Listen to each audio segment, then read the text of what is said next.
Want to get more of your LinkedIn invitations accepted? Hey, this is Brenda Meller. Keep on watching this video, and I'm going to show you a technique that's going to help to get more of those invitations accepted and get more conversations started as well. Now, first thing we're going to do is we're going to go on LinkedIn, and I'm going to demonstrate this technique as I walk you through the process step by step. Now, one thing that's changed recently on LinkedIn is your ability to add a personal note to invitations. We used to be able to do this to every single invitation we sent out, and LinkedIn would give us a maximum of 100 invitations we could send per week.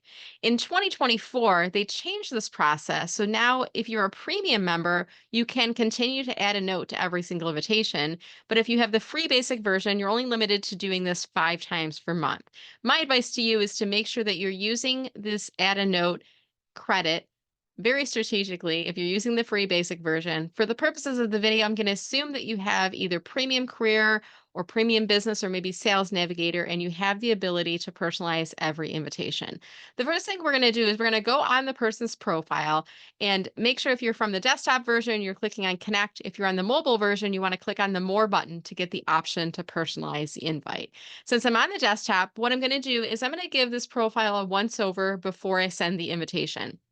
Now, what I'm looking for here is at least one or maybe two items that we have in common. I want to demonstrate to the person that I've actually taken the time to look through their profile before sending the invitation.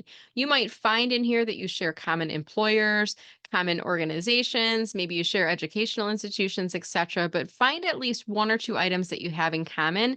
And again, I want to illustrate to the person that I've actually read through their profile that I'm not just sending a blanketed template invitation to each individual. In this case, I already found a few items on Heather's profile. I'm going to click on the blue connect button, and it looks like LinkedIn wants you to send without a note because that's the big blue button, right? Instead, I always want you to click on add a note. Now, I am using the premium version, so I do have the ability to add a note to your invitation. And LinkedIn even gives you this hint. It says LinkedIn members are more likely to accept invitations that include a personal note. Now, where I see a lot of people getting this next step wrong is what they will do is they will sell in their invitation or they'll put a bunch of random information about themselves and the person at this point hasn't even accepted. So you're in the process of relationship building. I want you to think about if I were to walk up to Heather at an event and she's an ideal prospect, somebody I want to meet and to get her to shake my hand and have a conversation with, I'm not just going to walk up and say, I'm a LinkedIn coach, right? No, instead I'm going to say, oh, Heather, right? And I might say, I think we're both from Metro Detroit, and I think we have some common connections. Do you know Patricia Price? Like I might mention that, right? And then Heather might say, "Oh yeah, how do you know Patricia?" And we get into a conversation. So I want you to use a very similar approach in the invitation. And in this case, I'm going to say this. I'm going to say, "Hi Heather. We haven't met yet, but I see we're both in Metro Detroit, and LinkedIn says we share over 10 common connections. And the only ask is let's connect on LinkedIn." And I'm typing this in real time.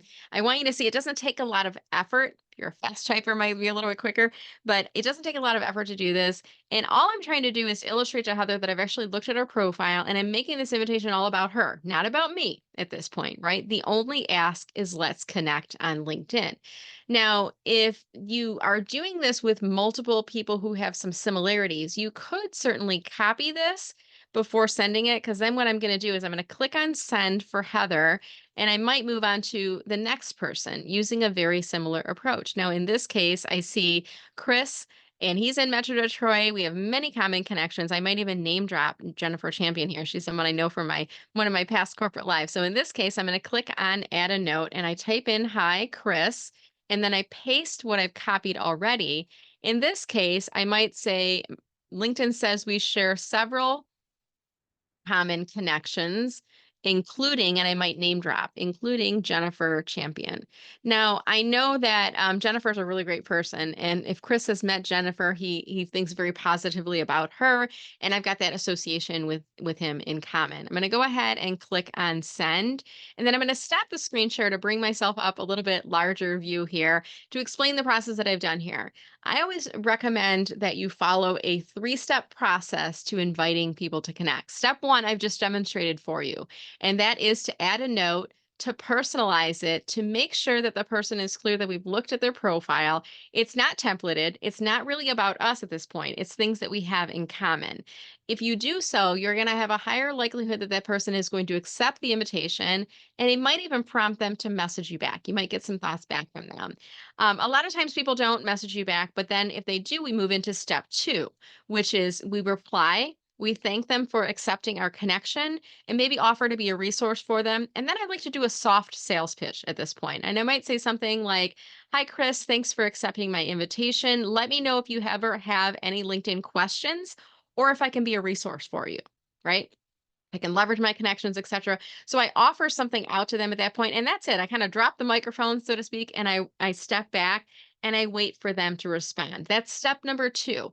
Now, if they respond at this point, then we move into step number three, which is reply again, and we follow their lead. If Chris were to say, "Actually, I do have a LinkedIn question. I see that you're a LinkedIn coach.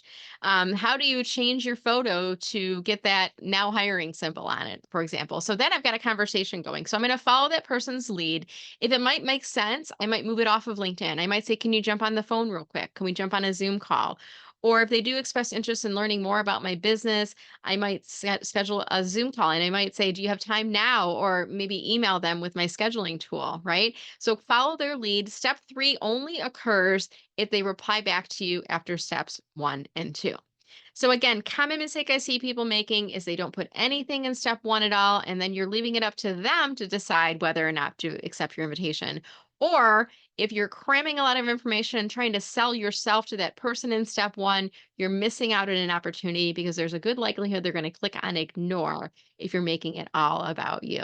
All right, I hope you found this tip helpful. And do keep in mind with the free basic version, you're only limited to do this 5 times per month. You might want to think about upgrading if it makes sense to do so in the future. Hope you found this helpful. If you do, please comment below and make sure that you subscribe to my YouTube channel so you get more tips like these. Have a great day.